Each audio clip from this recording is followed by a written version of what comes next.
So costs go up, new medicines, new procedures cost more. It's very, very hard to manage the costs in the health sector. So can it be fixed then?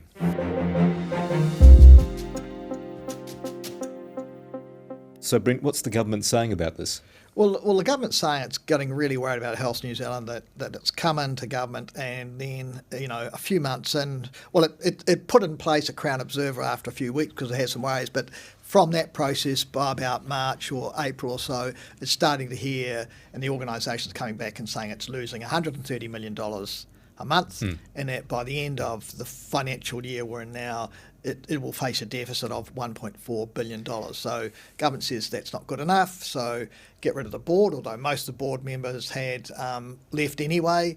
So then appoint the relatively new chair of the board to become the commissioner. That's Lester Levy. Lester Levy, yeah. And he has then the ability too. He can appoint 3 deputy commissioners to join him to do the work. So in a way, it'll be a smaller board, if you like, but it will have more hands-on kind of operation than perhaps the sort of purely governance role of a board. What's Labor saying about this? Well, Labor's saying it's all spin, it's over the top, and the reality is that Health New Zealand is facing these problems because the government is underfunding health, and of course, but part of the response is because the government has blamed Labor for these problems, that it's botched up the reform process and it didn't deliver, and its implementation has been poor, and it's all Labor's fault that these money worries are there. So Labor hits back, says no, it's just the government's not funding it properly. The government's response is, well, we put in $16 billion extra over 4 years in the budget this year. So, and it's being funded at record levels, although every government funds health at record levels because spending on health, even if you pull it back, always goes up. Who's right then?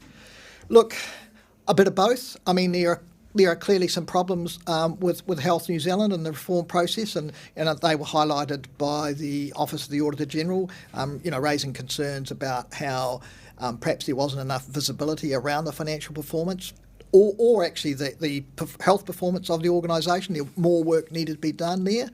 But equally, though, the funding issue is not new. I mean, district health boards that predated Health New Zealand, that brought them all together, they all had, most of them all had financial difficulties. For instance, in 2019-20 financial year, the accumulated deficit of the district health boards then was a bit over $1 billion, and that had rolled on. So it's not new. And the trouble is, I think all governments find, is health is a bottomless pit. In a way, you can never spend enough to meet the demand. And, if you need more nurses, which the government has put in, it blames back office staff for driving up costs, but it's also hired a lot more nurses, which everyone would agree with, and doctors. So costs go up, new medicines, new procedures cost more. It's very, very hard to manage the costs in the health sector. So can it be fixed then? Well, that'll be the big question. And it becomes an interesting political argument now, because given that the government, and particularly Prime Minister Christopher Luxon, have gone so hard at Labor and its record and blamed it for this, and they've said they've got that the Commissioner has to have a turnaround plan for Health New Zealand. So, in a couple of years coming into the election, what's the state of Health New Zealand? A, is it financially viable? A, not running deficits? But actually more important, has it managed to do that without compromising healthcare any further? Are people feeling that they can get the healthcare they need? So, and at that point, probably then, the government won't be able to blame Labor for the situation. So, if it's still in trouble, that'll pose political difficulties for the government. But if they can say, no, got the finances under control and healthcare is improving, then the government will go into that election saying, we told you so. To support our award-winning independent journalism, subscribe to nbr.co.nz.